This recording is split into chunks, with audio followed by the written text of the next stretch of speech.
Let's make some hummus. Once you make your own hummus, you will never want to buy store-bought again because it's night and day difference.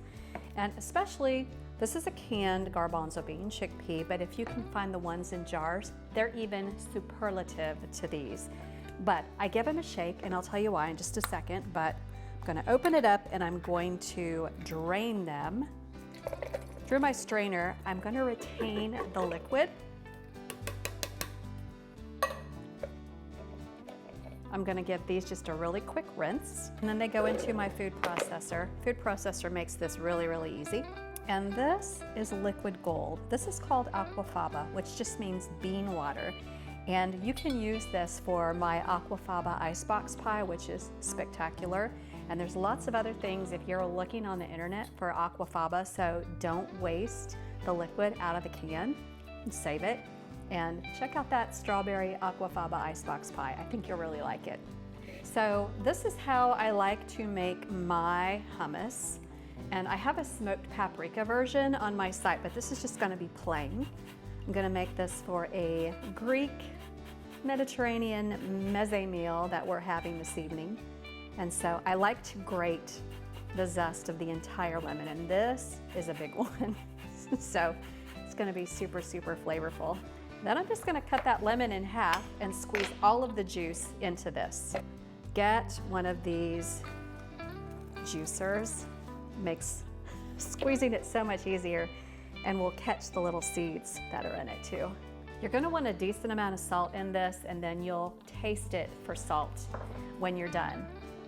And I want a couple small cloves of garlic. I don't want it overwhelmingly garlicky. And then I have tahini. Tahini is a sesame paste, like a nut butter, but a sesame butter. And it is very classic to traditional hummus. And I need about a fat tablespoon. This is all natural, so the oil is separating from the paste, and there's a lot going on there. And then I need about a 1/3 cup of olive oil. I'm gonna kind of eyeball it, and then I can thin it out with some more olive oil, but more than likely I'll be thinning it out with water so that it's just not overly olive oily. But that's all there is to it. It's so incredibly simple. And then I'm just gonna blitz it up in my food processor. I want it to be very, very smooth and creamy, and you can see the texture like this. I want it to be a little runny. And when you go to a really good, like a Persian restaurant, and you get the hummus is usually still warm because they're using the beans that they've just cooked. And I think that's pretty good. You could add a couple tablespoons of water to this if you want a little runnier consistency, but I think I've done pretty well there. And let's give it a taste for salt. That's just phenomenal. It doesn't need more salt. It's perfect tahini, lemon, chickpea blend. This is good. And just pour it into your serving bowl. Just gonna smooth it out. Let's give it a taste.